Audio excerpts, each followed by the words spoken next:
Muy buenos días a todos. En realidad es un gozo grande estar aquí en este lugar. Creo que hace 5 o 6 años estuve por primera vez con los hermanos en Providence y no había regresado, no porque me hayan corrido ni que no me haya gustado estar con ellos, sino por las responsabilidades múltiples que tenemos en la obra del Señor. Soy no solamente hombre casado, sino felizmente casado. Sí, por la gracia del Señor. Y vamos con 25 años de casados con mi esposa. Ya usted puede imaginarse el tipo de paciente que he sido yo, ¿verdad? No, al revés. Mi esposa ha tenido que ser mucho más paciente, porque creo que soy más difícil yo que ella. Pero el Señor la ha puesto a mi lado y ha sido muy paciente. Tenemos 2 hijos, ya son mayores. La mayor va con 24 años y el menor con 22. Están solteros, pero no estoy buscando ni yerno ni nuera de momento, que llena su tiempo, ¿verdad? Pero van a llegar algún día. Muy bien. Quiero animarle a pensar un poco sobre este tema, una familia con buena estructura. En realidad, toda entidad necesita tener bases sobre las cuales va a descansar y va a permanecer. Cualquier entidad sin bases es una entidad sin raíces y es una entidad sin fundamento y no promete nada que va a continuar. Cuando Dios planeó que los seres humanos deberíamos conformarnos en familia, no estaba haciendo un experimento para ver si esto iba a funcionar. No, Él no es como nosotros los seres humanos que experimentamos primero y después de haber pasado la prueba del experimento, entonces decimos, sí, esto funciona. No, Él lo instituyó sabiendo que iba a funcionar. Y creó todo lo que necesitaba para que fuese funcional. Es por esa razón que una vez que Dios ha puesto a Adán en el huerto del Edén y ha visto que todo lo que ha sido creado ha sido bueno, y el hombre ahora creado también ha sido bueno en gran manera, pero Dios se encuentra que hay algo que no es bueno, y es el hecho de que el hombre esté solo, y Dios decide usar una forma como solucionar esta situación y crea o saca de Adán una costilla y forma de allí a Eva y la trae para que fuese su complemento, su ayuda idónea. Y Dios no está probando a ver si eso va a funcionar, a ver si Adán y Eva podían entenderse o no. Él sabe que pueden entenderse y saben que sí es posible. Y desde entonces aprendemos la verdad de que el matrimonio y la familia son entidades funcionales. O sea, se puede vivir en pareja y se puede vivir en familia. Ahora, pero ¿qué es una estructura familiar? ¿O a qué llamamos una estructura familiar? En primer lugar, son las bases sobre las que descansa la entidad familiar y su desarrollo. Cuando tenemos esas bases sólidas, identificadas, y están establecidas, y nosotros asumimos la responsabilidad paternal y maternal, entonces la familia se desarrolla de la manera como Dios lo planeó. Todos los grandes problemas sociales que tenemos en todos los países del mundo es debido a una deficiencia paternal y maternal. En algo los adultos estamos fallando para tener ahora la sociedad joven que tenemos. Y lo que menos nos gusta es asumir la responsabilidad que de alguna manera somos responsables por el producto que tenemos ahora en nuestra sociedad. Entonces, esa estructura tiene varios componentes. Fue diseñada por Dios, se originó en Él y por lo tanto debe funcionar a la manera que Dios determinó que funcionara. Esa estructura familiar produce matrimonios estables y produce hijos saludables. Recuerden, esa estructura produce matrimonios estables y produce hijos saludables. No podemos tener hijos saludables si no tenemos un matrimonio estable. Y Dios por esa razón comenzó estableciendo esa entidad. Y esa estabilidad matrimonial fue el resultado de hijos. Hijos también saludables y con seguridad. Ahora, los componentes más importantes de la estructura familiar son 5. El primero de ellos es Dios mismo. El segundo, los padres, o sea, papá y mamá.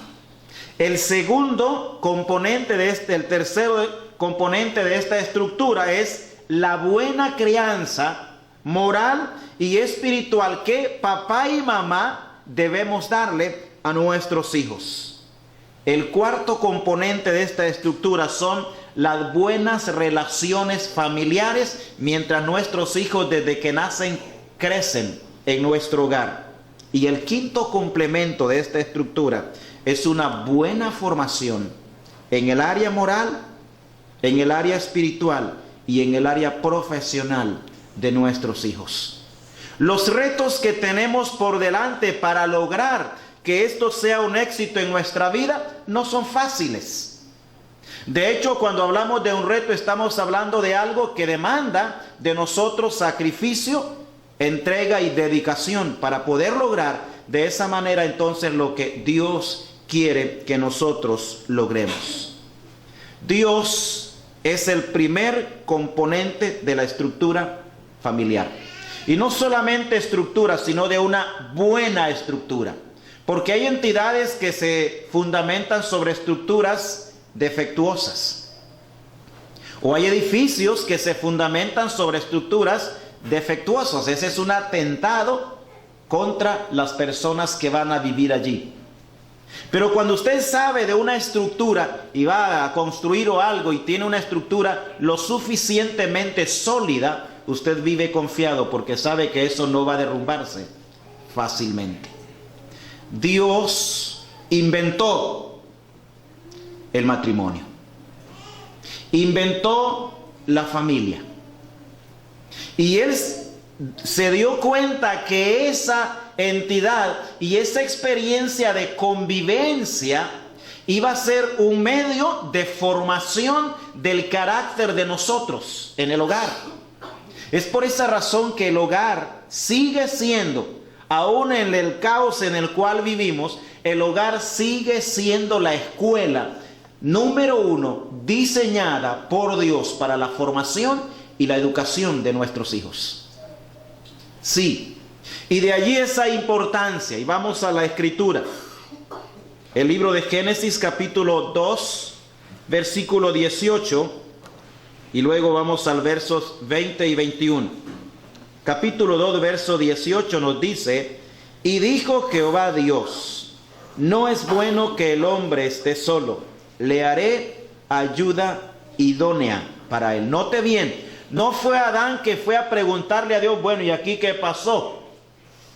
¿Y con quién voy a hablar? ¿Con quién me voy a relacionar? No, fue Dios, el creador, que él vio que no era bueno la soledad de Adán. Y él mismo le busca la solución a ello. Versículo 20, 21 y 22. Puso Adán nombre a toda bestia y ave de los cielos y a todo ganado del campo. Mas para Adán no se halló ayuda idónea para él. Note bien, no se halló ayuda idónea para él. Entonces, verso 21, entonces Jehová Dios hizo caer sueño profundo sobre Adán, y mientras éste dormía, tomó una de sus costillas y cerró la carne en su lugar, y de la costilla que Jehová Dios tomó del hombre, hizo una mujer y la trajo al hombre. Y los versículos que continúan nos muestran la expresión de asombro y de maravilla que tuvo Adán cuando ve por primera vez en la historia un ser semejante pero diferente a él, pero con el cual pueden congeniar. con el cual pueden interrelacionarse, con el cual puede hablar y relacionarse de una manera y en un nivel que hasta ese momento no le había sido posible lograrlo porque no había con quién. Y Dios se establece como la base número 1 de la estructura familiar.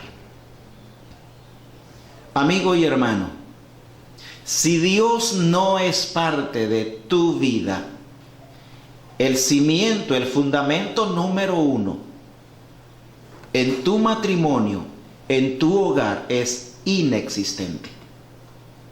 No que Dios no exista, Él existe por sí mismo, pero no es parte de la vida y del hogar, y de tu corazón y de tu mente. Y si ese cimiento o ese componente estructural familiar todavía no ha llegado a esa vida, tú necesitas reflexionar profundamente sobre tu condición. Él es el componente número 1. Dios es especialista en restablecer relaciones rotas. Es especialista en reconciliar hijos con padres enemistados. Es especialista en recoger lo que ya no sirve, lo que ya está perdido, lo que ya nadie da nada por ello, en convertirlo en algo valioso y útil para la gloria de su nombre. Él es el componente número 1 para la familia. Él nos ha permitido a mi esposa y yo durante la crianza de nuestros hijos experimentar lo básico que es que Él sea el número 1 en la vida nuestra y en la vida de nuestro hogar.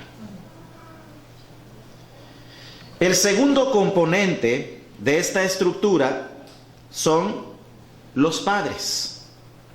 Y es interesante que nosotros sepamos qué es lo que Dios espera que nosotros hagamos como padres. Para Dios, nosotros debemos de ser los principales formadores que Él va a usar, formadores del carácter de nuestros hijos. Para que ellos se parezcan con nosotros, solamente tienen que ser hijos nuestros, nada más. Sí. Pero para que ellos tengan un carácter de acuerdo a la determinación divina, nosotros los padres somos los principales responsables delante de Dios, a quienes nos ha dado la responsabilidad de darles a ellos formación. Debemos interesarnos en entender cuál es la tarea que nosotros tenemos. Interesarnos en saber cómo es que Dios quiere que esa tarea sea realizada. La familia viene a ser como un plano, como una estructura, una guía, un mapa, en donde si queremos desarrollarlo de la manera más saludable, tenemos que seguir las indicaciones. Y siguiendo esas indicaciones, en primer lugar, estaremos cumpliendo con nuestra responsabilidad paternal y maternal. Y con el correr del tiempo, Dios puede darnos en su soberanía el privilegio de ver el producto del trabajo que hemos hecho por su gracia. Los padres de Sansón, Manoa se llamaba el padre, el nombre de la madre no lo sé, pero ellos eran un matrimonio muy interesado en cómo criar a Sansón. Creo que todos conocemos la historia de Sansón. Aún en los círculos no evangélicos, el nombre de Sansón suena, porque fue un líder en el pueblo de Israel. Un líder peculiar, ninguno como él en cuanto a lo que él hizo. Pero estos padres, cuando saben que viene en camino este hijo, se acercan a Dios en oración para preguntarle dos cosas principales. Usted puede verlo después en su casa en Jueces capítulo 13. Y ellos le preguntan a Dios y le dicen: cuando tus palabras se cumplan, dinos, ¿cómo debe ser la manera de vivir del niño? ¿Y qué debemos hacer con él. ¿Por qué? Porque ellos como padres eran los principales formadores que Dios iba a usar de este hombre que sería un líder en el futuro. Hermano y hermana, probablemente usted esté creando no más un niño o una niña, pero no está pensando en que con el correr del tiempo Dios puede darle la bendición de convertirse en padre de líderes. Sí, sus hijos no siempre van a ser niños. Siempre serán hijos, sí, pero no siempre van a ser niños. Ellos van a crecer y ellos van a tomar decisiones importantes y serias en el futuro. Y si logramos nosotros que ellos tengan la formación que necesitan para saber desenvolverse, probablemente nosotros nos convirtamos en padres de líderes. Eso fue Manoa y su esposa. Sansón, un hombre de Dios. Ellos le dieron a Sansón toda la enseñanza y toda la instrucción. Sansón mismo lo demuestra aun y cuando ya se ha desviado. Cuando está en manos de Dalila. Ahí mismo Sansón, cuando declara en qué consistía su secreto y su poder, él dice: yo soy nazareo de Dios desde mi nacimiento. ¿Quién le enseñó eso a este hombre? De hecho, tuvieron que habérselo enseñado a sus padres. Sí, y ahí tenemos la evidencia de que este hombre, ya mayor, ya adulto, reconoce el trabajo de sus padres en su vida. Hermano y hermana, Dios nos ha llamado a nosotros para funcionar en el hogar como sus agentes en la crianza de la familia. Usted como padre y como madre es un instrumento en la mano de Dios para darle formación a su hijo y a su hija, o a los que tenga, si es productor mayorista. Pero somos agentes de Dios en la crianza de nuestra familia. Él espera que nosotros hagamos el papel. Y con la ayuda de Él, y si Él es parte de nuestra vida, entonces nosotros podemos hacer el papel de darle a nuestros hijos la crianza que Dios quiere que reciban. Somos agentes de Dios. Somos guantes en las manos de Dios. Somos instrumentos de Dios para la formación del carácter de la vida de nuestros hijos. Siéntase o sintámonos todos privilegiados, agentes de Dios. Y nos ha puesto en manos nuestras a nuestros hijos. Hermano y hermana, la familia es la única materia prima que Dios ha puesto en las manos de seres humanos para que la desarrollemos. Y somos responsables de su desarrollo. ¿Qué tipo de hijos estamos criando? ¿Qué tipo de familia estamos forjando? Probablemente tengamos muchas excusas o razones para decir: bueno, pero es que esta dificultad, la otra circunstancia, o las leyes o cosas por el estilo. No hay nada que justifique nuestro descuido en cuanto a todo lo que podemos y debemos hacer en la instrucción de nuestros hijos. No hay nada que lo justifique. Dios espera que seamos agentes. ¿Sabe que Él sabía que Abraham iba a hacer eso, un agente para la crianza de su familia? Vamos al libro de Génesis capítulo 18, versículo 19. El libro de Génesis, el capítulo 18 y el verso 19. Dice así: porque yo sé que mandará a sus hijos y a su casa después de sí, que guarden el camino de Jehová, haciendo justicia y juicio, para que haga venir Jehová sobre Abraham lo que ha mandado acerca de él. Note bien lo que Dios sabía que Abraham iba a hacer. Dice: mandará a sus hijos y a su casa después de sí. ¿Qué iba a mandar?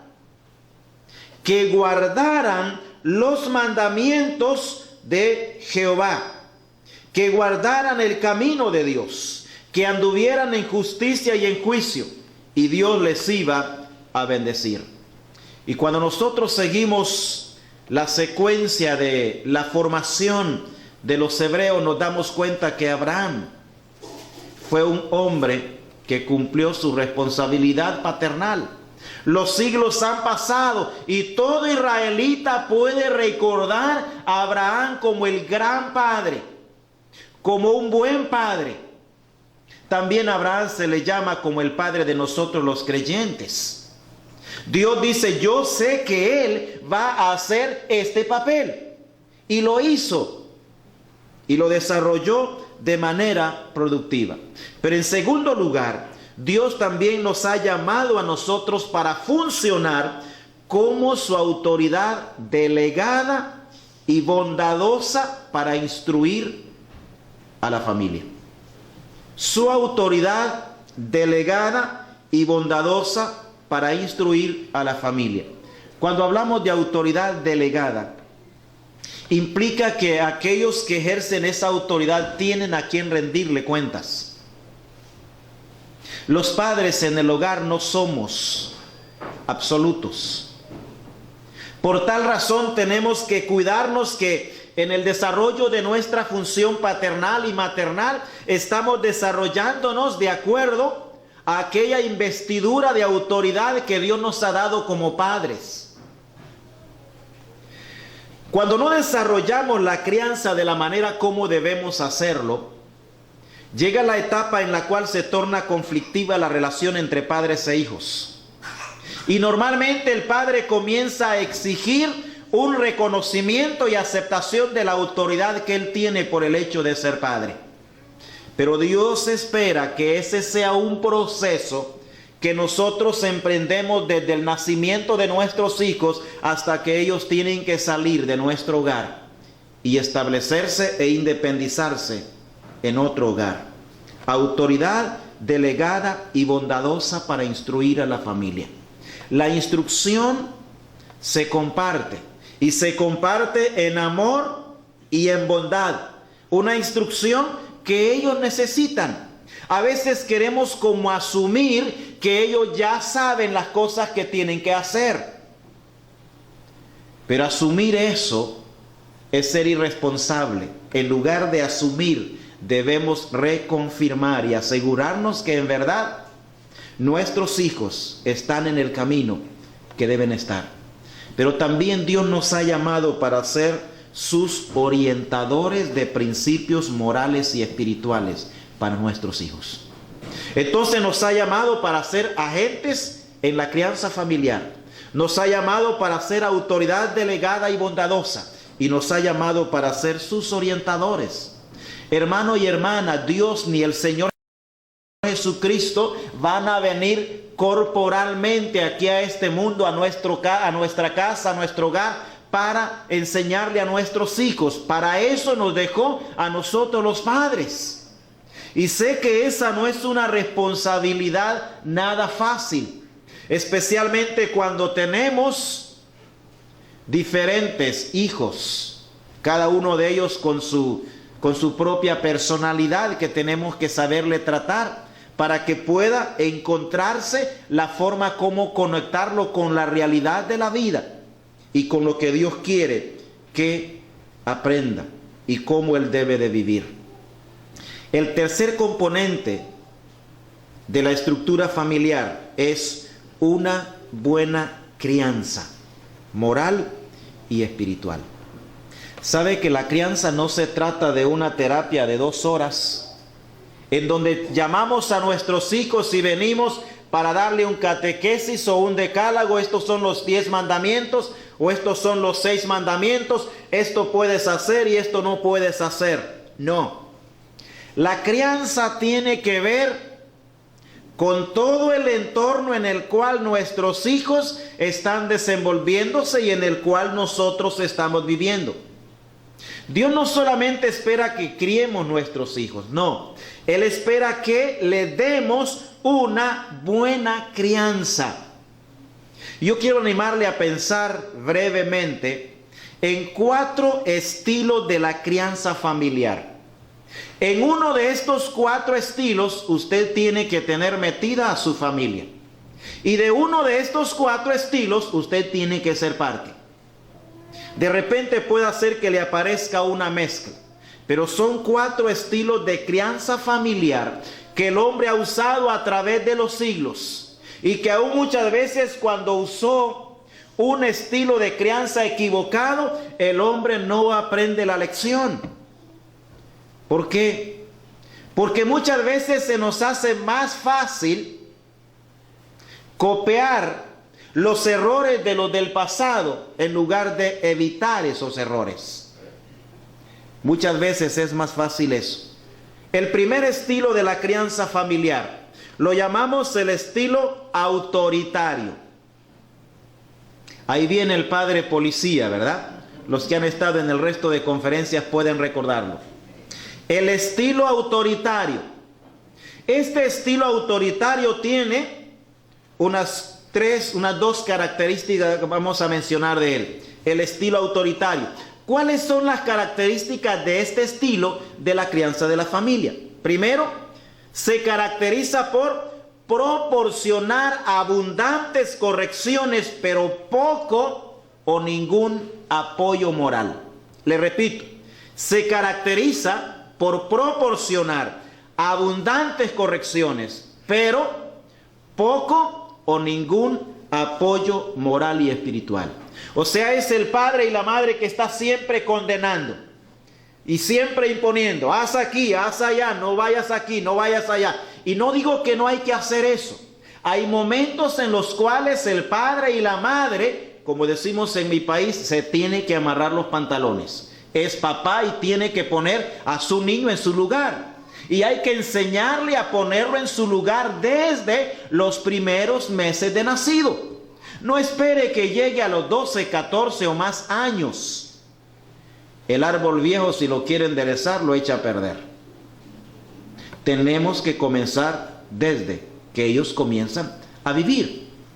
Porque hay momentos en los cuales tenemos que enfatizar que somos los padres y que las cosas se van a hacer como nosotros decimos.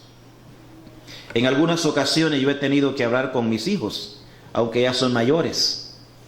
Y cuando de repente no están rindiéndome en el estudio, están los 2 en la universidad, y de repente no están rindiéndome como deberían rendirme, entonces mi esposa y yo nos reunimos para hablar y hacerles ver que esperamos más de ellos, que no es broma, no es un juego, y que si no quieren seguir la universidad, pues que sean claros, porque no podemos estar invirtiendo y ellos no están avanzando. En tono suave, con palabras bien calculadas, pero seguro, con amor. Y eso tuvimos que hacerlo cuando ellos tenían su primer semestre en la universidad. Ahora pues andan bien. Pero el padre autoritario da abundantes correcciones, pero poco apoyo o ningún apoyo. La segunda característica de este estilo es que los padres esperan que los hijos les obedezcan sin cuestionar absolutamente nada. Eso pasa cuando papá y mamá tenemos este estilo de crianza. Esperamos que nuestros hijos nos obedezcan sin cuestionar absolutamente nada. Encontrar un hijo que no cuestione es una bendición. Pero ¿dónde está? ¿Cómo se llama? No los hay. Normalmente ellos tienen una etapa en que a cualquier cosa que usted les diga, dicen ¿por qué? ¿O para qué? ¿O cómo? ¿Sabe que hay palabras que son las primeras que los niños aprenden? No, sí. Son las primeras. Son las primeras. Entonces los padres autoritarios esperan ese tipo de hijos. Que no haya ningún momento en el cual los hijos cuestionen absolutamente nada. Pero ¿sabe ese tipo de hijo? De repente con el ser autoritario lo puede lograr, pero lo va a perder en un momento determinado. Ahora, ¿cuáles son los resultados del estilo de crianza autoritario? El primer resultado es que los hijos se rebelan abiertamente con el correr de los años. Eso pasa. Y esa es una de las razones por las cuales muchos padres pierden a sus hijos a los 10, 12 o 14 años. Han usado un estilo autoritario de crianza familiar y llegó el momento en el cual la faja de fuerza en la cual los metimos reventó. O el cubo en el cual los metimos se explotó y ya buscan la manera como liberarse del totalitarismo en el cual han sido criados. Examine si es un estilo de crianza autoritario. Puede traerle esas consecuencias. Se revelan abiertamente con el correr de los años. Es triste ver padres cómo sufren cuando sus hijos a corta edad se revelan abiertamente y no quieren saber nada de sus padres por la manera en la cual han desarrollado su crianza. Segundo resultado del estilo autoritario: los hijos se van de la casa antes de tiempo. Sí, creo que a todo padre le gusta ver que sus hijos salgan de casa en el momento adecuado y de la manera correcta.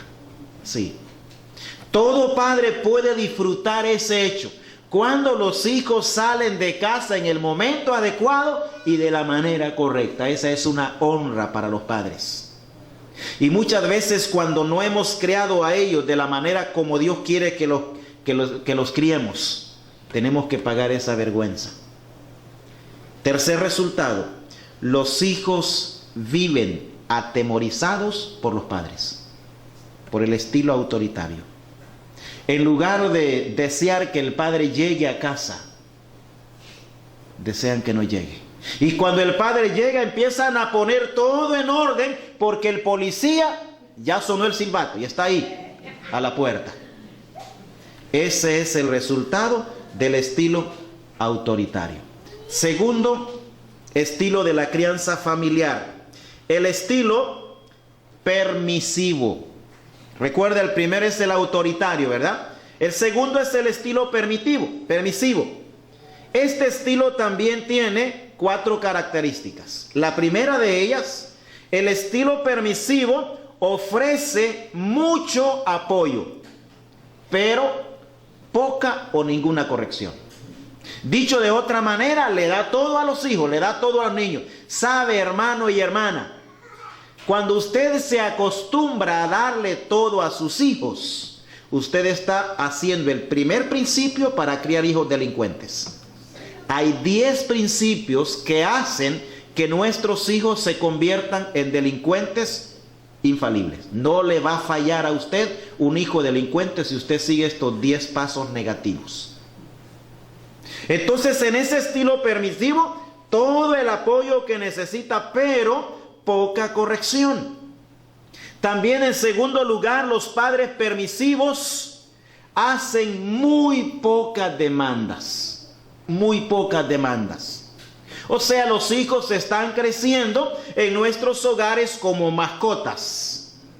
Les damos la comidita, les hacemos el lugarcito donde están, y ahí pasan los días, las semanas, los meses y los años hasta que la mascota muere. Los padres permisivos hacen muy pocas demandas. También, en tercer lugar, los padres permisivos pocas veces corrigen. Pocas veces. Y cuando lo hacen, generalmente es de manera incorrecta, de manera equivocada. Hermanos, la corrección es el pan diario de la familia. Y si 3 veces al día hay que darla, como 3 veces comemos, bueno, algunos hasta 4, hay que hacerlo. Hay que hacerlo. Pocas veces corrige un padre permisivo. Las cosas van dándose así poco a poco, no le preocupa mucho lo que está sucediendo. También otra característica de este estilo de ser permisivo es que los padres fácilmente se dejan llevar por las exigencias o las demandas de los hijos. Y los padres ceden en los hijos a cosas que no deberían ceder. En mi país estaba de visita hace varios años en un lugar. Yo no me acordaba de esa experiencia, pero un concuño me hizo recordar esa experiencia. Y había ahí una familia con ciertas dificultades, un matrimonio con una niña de 11 años, lo recuerdo bien. Y esta niña de 11 años pues hacía prácticamente lo que quería. Y tenía ahí su novio que le llevaba como la mitad de la edad de ella. Sí. Y era tarde de la noche y estaban ahí en la casa y todo lo demás. Y yo le digo a este padre, hermano, ¿y ella quién es? Ah, hermano, es mi hija. ¿Y por qué está hasta estas horas con este hombre? Y que es mucho mayor que ella. Ay, hermano, dice, usted no sabe lo difícil que es tratar con ella. ¿Y cuál es la dificultad? Ella, cuando yo la quiero corregir, me dice que si trato de corregirla, se va a matar. Pues hermano, le digo, haga la prueba. Total, solo se va a hacer una vez. Pero una niña a los 11 años no debe estar manipulando a su papá para hacer lo que ella quiere hacer. Hablé con los dos padres para hacerles ver de que ese tipo de comportamiento de ellos no era correcto. Hablaron con ella, aplicaron la corrección y no se mató. No se mató. Muchas veces nuestros niños y muchachitos adolescentes o preadolescentes tratan de manipular y de controlar a los padres con amenazas. Si me haces tal cosa, voy a hacer esto. Recuerdo la primera vez en que a mi hijo menor se le ocurrió librarse de una que se la tenía bien ganadita, diciéndole a mi esposa, mamá, si usted me castiga, yo voy a llamar a la policía. Ah, sí, le dice mi esposa, sí. Recuerdo bien, tenía 5 o 6 añitos. Qué bien, hijo. Entonces vamos al cuarto. Vamos a ver qué dice la escritura, que está por encima de lo que diga la policía. Y vamos a hablar sobre el asunto y vamos a hacer corrección. 2 por su acción de desobediencia y 1 por la amenaza. 3. Ya. Y no es el hecho de agarrarlo a lo loco, no. Es el hecho de centrarse, a ayudarle a razonar, que él mismo esté consciente de que en realidad el papá y la mamá están haciendo lo que Dios dice que hagamos. Porque la disciplina no debe ser orientada en los hijos, que es cuestión de los padres, no. La disciplina debe ser orientada en el hecho de que viene de Dios y que los padres solamente somos agentes, somos guantes, somos instrumentos en la mano de Dios. Y tenemos que sembrar esa verdad en ellos desde los primeros días de nacidos, que somos solamente agentes de Dios. Sí, sus padres, es cierto, pero ellos son prestados. Y así como vienen a nuestro hogar, un día se van a ir de nuestro hogar, pero tenemos que cumplir esa función. Nosotros a veces teníamos que aplicar la disciplina en sentido físico a nuestros hijos, haciendo uso de la vara. Y siempre le dábamos en sus pompis, en ningún otro lugar. Les enseñamos a ellos a irse a su cuarto. Cuando había que aplicar la disciplina física, siempre lo hicimos tranquilos. Siempre lo hicimos en privado y siempre procuramos ser justos al hacerlo. Les enseñamos a nuestros hijos a acostarse en su cama, boca abajo, con sus manitos hacia adelante, y luego yo tenía la libertad de aplicar tranquilamente las consecuencias de su pecado, de su desobediencia. Y luego, después de aplicarlo, pues no salía rápido, nos quedábamos ahí. Nos acostumbramos los dos con mi esposa a hacerlo, para hablar, no para pedirle, para lamentarme de haber tenido que aplicarle una acción disciplinaria, no, sino para reconfirmarle el amor, el aprecio y el cariño que le tenemos, y que por esa razón nosotros queremos cumplir con la responsabilidad paternal. Nuestros hijos terminaban de llorar en nuestros hombros y salíamos de ese cuarto como si nada había pasado. Así de sencillo. Claro, eso no se aprende apretando un botón. Hay que estar en la escuela de Dios, hay que entrar a la escuela de Dios y hay que buscar la dirección de Dios y hay que hacerlo de la manera correcta. Pero no use la vara para todo, que eso no es bíblico. La escritura, o sea, Dios es tan perfecto en el manual que nos ha dejado para la crianza de la familia, que nos dice hasta qué instrumento debemos usar. No es el zapato, no es la escoba, no es un palo, no es un cable eléctrico, no es alarlo del pelo ni de las orejas, al menos que quiera que sus hijos tengan oreja de conejo. Pero no, ¿verdad? No, es calmarse, es tranquilizarse. Pero con este estilo permisivo se llega a eso. Los padres se dejan vencer fácilmente por las demandas de los hijos.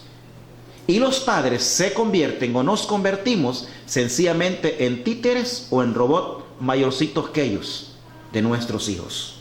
¿Cuáles son los resultados del estilo permisivo? En primer lugar, los hijos sienten que son de poco valor para los padres. Llega el momento en la vida de ellos en los que ellos descubren que papá y mamá no se han interesado lo suficientemente en ellos, y entonces ellos piensan que son de muy poco valor para sus padres. Cuando los hijos creen que a nosotros no nos importan, son capaces de cometer cualquier tontería. Son capaces de hacer cualquier cosa y son capaces de tomar cualquier decisión. Pero cuando ellos saben que para nosotros importan por encima de cualquier otra cosa, su conducta normalmente es diferente. Y el otro resultado del estilo permisivo es que les va a llevar a ellos a sentimientos de culpa y también a errores en su vida práctica, que muchas veces son errores irreversibles. El tercer estilo de la crianza familiar es el estilo de dejar hacer todo. El primero, autoritario. El segundo, permisivo. Y el tercero, dejar hacer todo. Ese les gusta a ellos. Ese les fascina. Porque quieren levantarse a la hora que les da la gana. Y quieren acostarse a la hora que les da la gana, y quieren salir a la hora que les da la gana, y quieren regresar a la hora que les da la gana, quieren ver en la televisión lo que les da la gana, o escuchar en la radio lo que les da la gana, o navegar en internet por todos los sitios que les da la gana. Ese es el estilo de dejar hacer. Dejar hacer. Una de las palabras favoritas de las abuelas y los abuelos es esta: déjalo. ¿Ha escuchado eso usted? Déjalo. Se trata de su nieto. Por esa razón los abuelos y los nietos son grandes amigos, porque se entienden. Déjalo. Recuerdo cuando una de las veces que llegué donde mi suegra, a quien aprecio mucho, y mi hija mayor hizo algo que ameritaba corrección. Y en el momento que va mi esposa para corregirla, le dice, no, le dice, déjala. Ahí aprendí esa palabra yo. Déjala, ella no tiene culpa. ¿Pero es verdad que no tiene culpa? Sí la tiene. Pero esa es una expresión favorita. El estilo de dejar hacer todo. Y este tiene una característica principal, y es, ¿sabe cuál? No dar ningún apoyo, ninguna disciplina y ninguna corrección. Dicho de otra manera, sembró la semilla, nació y ahí la dejó. Ese es el estilo de dejar hacer todo. Hermano y hermana, y amigo que está entre nosotros, que nos escucha, el material del cual nosotros hemos sido creados por Dios es un material moldeable. O sea, nosotros podemos hacerlo a la manera como nosotros queramos hacerlo. Claro está, se necesita trabajo, se necesita entrega, se necesita persistencia, continuar hasta ver los resultados que deseamos en ellos. Pero cuando somos padres que usamos este estilo de crianza, entonces no damos ni apoyo, ni disciplina, ni corrección. Y ahí van creciendo nuestros hijos. Es triste, hermano, ver hijos que se crecen de esa manera. Muy triste. Ellos quieren hacer todo, darle vuelta a cualquier cosa, botar todo, porque están criándose en el estilo de dejar hacer todo. No entiendo cómo Pero un gran hombre del pasado cometió este error con uno de sus hijos, que no lo cometió con otros. Fue el rey David. Vamos al primer libro de Reyes en el Antiguo Testamento. El primer libro de Reyes, capítulo 1.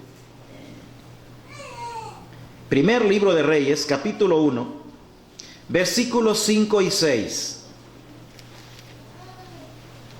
Dice así la Escritura, capítulo 1, versículos 5 y 6 del primer libro de Reyes. Entonces Adonías, hijo de Agit, se rebeló diciendo: yo reinaré.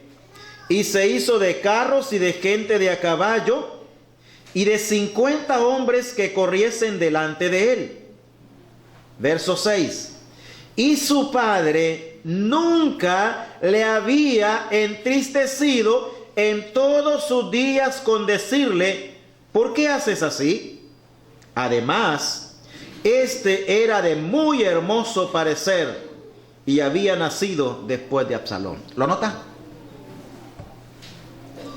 Dice aquí la Escritura que David, el padre de Adonías, nunca lo había entristecido con hacerle ni un tan solo reclamo. Ese es el estilo de dejar hacer todo. Así está, ahí está en la Escritura. ¿Y cuál es el resultado que vemos aquí en esta historia? De haber criado a Adonías con ese estilo. Se revela. David para estas alturas ya es muy anciano, es muy mayor. Ya no puede estar ejerciendo las funciones de rey. Entonces Adonías, que había sido criado bajo este estilo de dejar hacer todo, miró que era la oportunidad para ocupar el trono. Pero también era la oportunidad para mostrar el tipo de crianza que había recibido. Su padre nunca lo había entristecido. Nunca. Nunca le había hecho un reclamo, dicho de otra manera. Adonías hacía y deshacía en la casa, en el hogar, y aquí no pasó nada. Pero llega el momento en el cual los efectos de un estilo de crianza equivocado se van a manifestar. Y ahí lo tenemos en la etapa y en la vida de este hombre. ¿Cuál es el resultado de este estilo de crianza? Los hijos generalmente llega a una etapa en la vida en que se sienten abandonados. Como están criándose bajo ese estilo, entonces los padres los dejan hacer todo lo que quieren. Todo lo que quieren. No hay un no, no hay un sí, no hay una orden, no hay un llamado de atención amoroso que trate de hacerlos entrar en razón.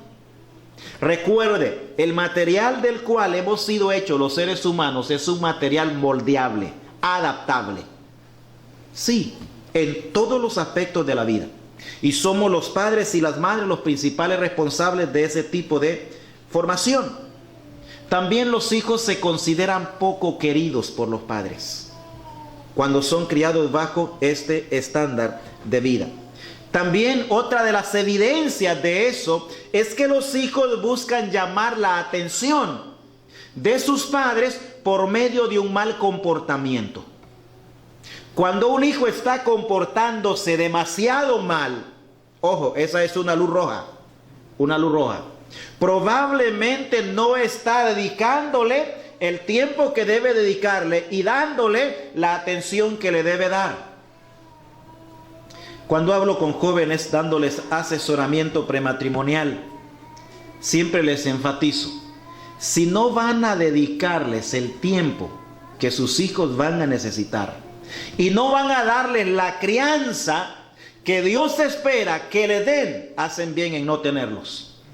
Sí, hacen bien en no tenerlos. ¿Sabe qué pasa? Que muchos seres humanos que tenemos en nuestro medio están en nuestro medio como producto de un romance. Así de sencillo. Como producto de jugar con cosas serias que no debemos jugar. Como producto del desequilibrio, como producto del libertinaje, y no como producto de una estructura personal y familiar bien establecida para edificar la familia. Y es ahí entonces donde vamos perdiendo los valores morales. No tenemos tiempo para hablar sobre los principales valores morales en la familia, pero ahí los vamos perdiendo. Y de esa manera ellos muestran su mal comportamiento. Tratan de llamar la atención de nosotros. En algún aspecto han sido descuidados y por esa razón se comportan como lo hacen. El cuarto estilo de la crianza familiar. El estilo de la crianza con amor y autoridad. Ese es el cuarto estilo. Lo dejé en cuarto lugar no por orden de importancia, sino precisamente porque quiero mostrarle que los tres anteriores no son los mejores. Este es el estilo que ha producido a través de toda la historia y donde todas las culturas han usado este estilo de crianza, han tenido sociedades dignas de imitar. El estilo de la crianza con amor y autoridad. No podemos divorciar en nuestro hogar esas dos cosas en nuestra relación con nuestros hijos. Amémoslos, no solamente de palabras, sino de hechos. Pero también seamos su autoridad delegada de parte de Dios. Que ellos mismos aprendan esa verdad. Y no lo van a aprender, tenemos que entender esa realidad. No lo van a aprender en una terapia de 1 hora o 2 horas al día. Lo van a ir aprendiendo en la medida en la cual nosotros convivimos con ellos, compartimos con ellos y les damos formación. En esa medida ellos van a aprender que papá y mamá somos autoridad. Hermanos, la promesa de la Escritura es que cuando nosotros hacemos el papel que Dios quiere que hagamos, vamos a tener resultados positivos. Los hijos crecen, no van a ser siempre niños. Pero qué descanso es para un padre y para una madre cuando ha criado hijos con amor y autoridad. Estamos tan unidos, el padre con los hijos o la madre con los hijos, pero los hijos reconocen esa autoridad. Papá tiene que tomar esta decisión. Sabe que muchas veces mi hijo me llama y me dice, mi hijo menor tiene 5 años de vivir fuera de la casa por cuestiones de estudio, pero él no se va a ningún lugar si antes no consulta. Papá, ¿usted piensa que yo puedo ir a tal lado? Gracias a Dios los dos son creyentes en comunión, activos en la iglesia. Mi hijo menor es predicador del evangelio. A veces salimos juntos y predicamos los dos. Pero papá, ¿usted cree que puedo ir a tal lado? O papá, ¿usted cree que puedo comprar tal cosa? La hija igual. Se suponía que hoy ella quería estar con sus compañeras de universidad en un balneario. Pero me llamó y me dice, papá, ¿qué piensa? ¿Cree que puedo ir? Y le digo, mi amor, lo mejor es no. Ya va a estar 24 años ella. Y le digo, mire, su madre está cuidando a su abuela. Su padre está fuera del país y no sabemos qué se puede dar en un balneario. Preferiblemente que no vaya. Ok. Pero eso no nace automáticamente.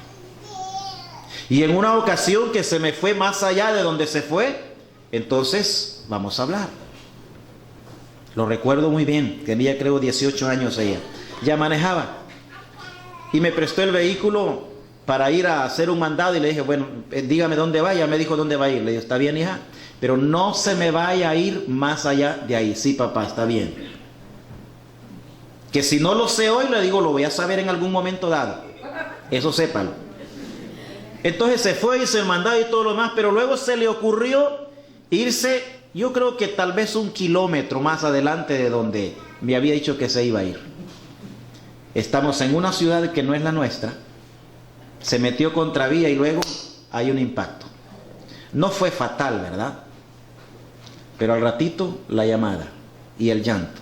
¿Y qué pasó, mi amor? Porque así los trato a ellos. No, dice que un problemita. Tenemos que aprender los padres que los problemones de los hijos son problemitas. Sí, para ellos no, eso no es un problema grande, un problemita. Ok, entonces fui rápido yo para ver. Y le digo, mi amor, ¿hasta dónde era que usted iba a ir? Sí, papá, perdóneme.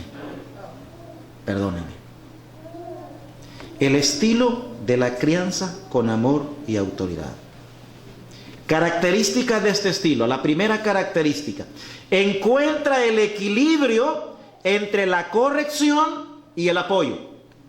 Note bien, este estilo de crianza encuentra el equilibrio entre la corrección y el apoyo. Hermanos amados, Dios dice que debemos corregir. Y Dios dice que no debemos titubear o vacilar. Dice la Escritura, no rehúses corregir al muchacho. Rehusar significa pelear conmigo mismo para no hacer lo que tengo que hacer. Sí, ¿no pasa muchas veces eso? ¿Sabe que la disciplina y la corrección en el hogar no es cuestión de sentimientos, es cuestión de principios? Y quien estableció los principios es perfecto, no falla. Recuerde, Él no creó la familia para experimentar. Él creó la familia porque Él sabía que la familia es funcional. Y Él sabía que era la mejor manera en la cual el ser humano en todos los aspectos de la vida podía desarrollarse de manera madura y ser útil y productivo a la sociedad en la cual iba a vivir. Esta crianza se caracteriza por eso, el equilibrio entre la corrección y el apoyo. Vamos a la Escritura. Proverbios capítulo 19, verso 18. En el Antiguo Testamento, el libro de Proverbios, el capítulo 19 y el versículo 18. Note bien lo que dice la palabra del Señor. Castiga a tu hijo en tanto que hay esperanza. El verbo castigar ahí es un imperativo, es un mandamiento, es una orden, hay que hacerlo. Y está en tiempo presente continuo. O sea, es una actividad que hay que continuarla haciendo siempre y cuando sea necesario. Castiga a tu hijo en tanto que hay esperanza. Pero note la parte B del versículo. Mas no se apresure tu alma para destruirlo. O sea, el propósito de Dios al aprobar el castigo físico no es hacerle daño ni físico, ni psicológico, ni emocional al niño. No es ese el propósito de Dios. Cuando ya nosotros lo hacemos de manera que producimos ese tipo de daño, estamos fuera de lo que la Escritura nos enseña. Entonces ahí está el equilibrio. Hay que corregir, hay que castigar, pero hay que tener el cuidado de no destruir la vida de ellos, de no destruir nuestra relación con ellos, de no destruir sus sueños y sus esperanzas. Debido a que Dios sabe que podemos caer nosotros los padres en ese peligro, en el Nuevo Testamento hay dos mandamientos, o hay un mandamiento, mejor dicho, que se repite 2 veces. Efesios capítulo 6, verso 4, y vosotros padres no provoquéis a ira a vuestros hijos, sino criadlos en disciplina y amonestación del Señor. Colosenses capítulo 3, verso 21. No exasperéis a vuestros hijos para que no se desalienten. Sí, tenemos entonces que establecer el equilibrio entre la corrección y el apoyo. Dele corrección y dele apoyo. Abrace a sus hijos, abrace a sus hijas, béselos, hágales ver que usted es el padre que les ama, que les quiere y que parte de ese amor es la corrección. La Escritura es clara, porque el padre al que ama, disciplina. Hablando de Dios. Así dice como lo hace el padre al hijo a quien quiere. Entonces la disciplina es una manera de demostrarle amor a nuestros hijos. Pero le demostramos amor a nuestros hijos a través de la disciplina solamente cuando lo hacemos de la manera correcta.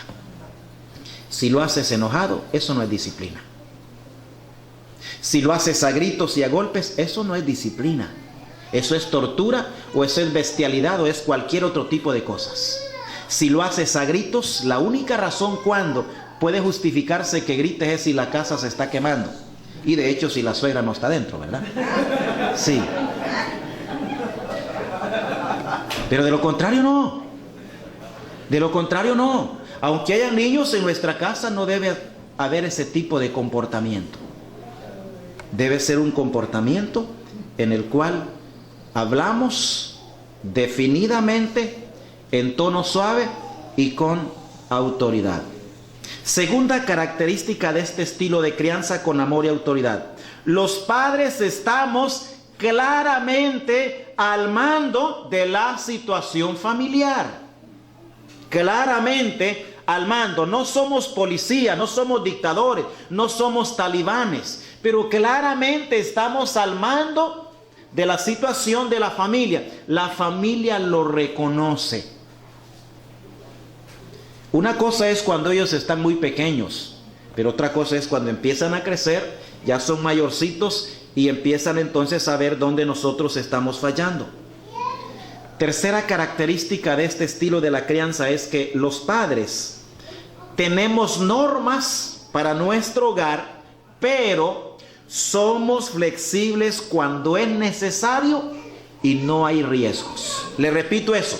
Los padres tenemos normas en nuestro hogar, pero somos flexibles cuando es necesario y no hay riesgos. Una de las cosas que le cuesta mucho al adolescente aprender es que los padres tenemos la razón. Le cuesta mucho, demasiado, aprender que los padres tenemos la razón. Hasta que se dan el golpe, hasta que aparecen con un chichote, decimos allá, hasta entonces dicen, sí, mamá tenía razón. Sí, papá, es verdad. Joven, adolescente o señorita, escucha a tus padres. Tus padres han corrido la vida que tú tienes por delante. Tienen la experiencia que no la da la universidad ni la high school. La da la universidad y la escuela de la vida. Además de eso, la sabiduría de Dios y su palabra. Y todo hijo que obedece a esas normas y se somete, la Escritura promete para él bendición y una vida larga. ¿Saben? Muchos adolescentes mueren porque no hacen caso a sus padres. Yo conozco muchos. El padre le ha dicho, no vayas a ese lugar, y el hijo dice, no, yo voy a ir porque no puedo fallarle a mis amigos. Se va y él es la víctima.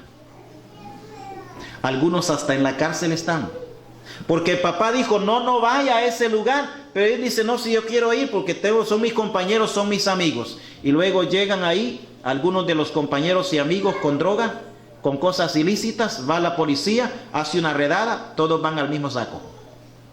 Conozco varios en mi país y en otros lugares. Recuerda, tus padres tienen la razón. Este estilo de vida de crianza tiene los mejores resultados, pero vamos a ver cuáles son estos resultados. El primero de ellos, los padres y los hijos aprendemos a escucharnos. Los padres y los hijos aprendemos a escucharnos. Porque hemos sido o hemos dado una crianza bajo amor y autoridad. En segundo lugar, los hijos se sienten protegidos, valiosos y apoyados por sus padres. Ellos aprenden que no son cualquier cosa. Ellos tienen un concepto elevado de su persona y de lo que ellos son y de lo que es su familia y de lo que son sus padres, porque han sido criados bajo ese estilo. Los hijos también aprenden que son de gran valor y de gran importancia para los padres. Hágales ver a sus hijos que gran parte de todo el desenvolvimiento suyo en la sociedad, en el trabajo, en el negocio, en la iglesia o en la obra de Dios, ellos son un soporte. Por esa razón tenemos que invertir el máximo de tiempo en la familia. Porque, hermano, ¿de qué bendición e impacto sería nuestro ministerio si hablamos sobre familia y nuestra familia está toda perdida? Si hablamos sobre hijos y nuestros hijos brillan por su ausencia en las reuniones de la iglesia o en las cosas del Señor. Los padres aprendemos a ese hecho. Los hijos también. Los hijos saben la importancia que son para los padres. Pero también otro resultado de este estilo es que los padres y los hijos convivimos armoniosamente en casa a pesar de las diferencias. Note bien, los padres y los hijos convivimos armoniosamente en nuestro hogar a pesar de las diferencias. No pensamos igual, no vemos las cosas igual, de repente no tenemos el mismo gusto, pero aprendemos a eso. Tercer componente de una buena estructura familiar, y vamos a ir rápido con esto ya para terminar. Y es las buenas relaciones familiares. Sí, sabe que las buenas relaciones con los hijos se tornan caóticas en alguna etapa de la vida. Usted de repente está criando a un niño y cuando llega un momento en una etapa de su vida, empieza de repente a tener un comportamiento extraño que no es el de él. O está imitando a alguien o está mostrando alguna situación peligrosa en su vida o algo andado mal. Y eso se da algunas veces porque los padres no estamos lo suficientemente preparados para enfrentar esas etapas de la vida de nuestros hijos. Una cosa que es muy buena y muy saludable para los padres, y esto es más para los padres jóvenes, es procure adelantarse en conocimiento, aunque sea teórico, de la edad de sus hijos. Si sus hijos tienen ahorita 1 año, procure ver cómo son cuando tienen 6, 8, 10, 12. Si todavía no han entrado en la etapa de la adolescencia, busque información sana, correcta, para ver cuáles son los comportamientos de ellos, cuáles son las cosas que se dan en esa etapa de la vida, para que usted esté algo preparado y preparada cuando eso llegue. Los principios que nosotros les sembramos bajo esas relaciones que establecemos van a ser principios que van a permanecer. Y esa es una etapa muy interesante de las relaciones familiares. Y sabe, los principales responsables de mantener las relaciones con los hijos somos los padres. Y no solamente mantenerlas, sino también cultivar esas buenas relaciones. Y no es fácil.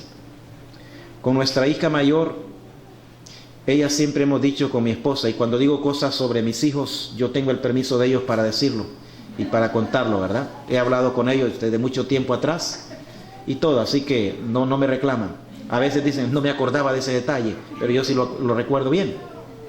Pero nuestra hija mayor fue muy difícil. Muy, muy difícil. Siempre tuvo, creo, más rebeldía que cuerpo. Sí. Y en la etapa de la adolescencia, en una ocasión ella se encerró en su cuarto y dijo, no quiero que me hablen para nada. No quiero que me molesten. Denme mi espacio. Quiero estar sola.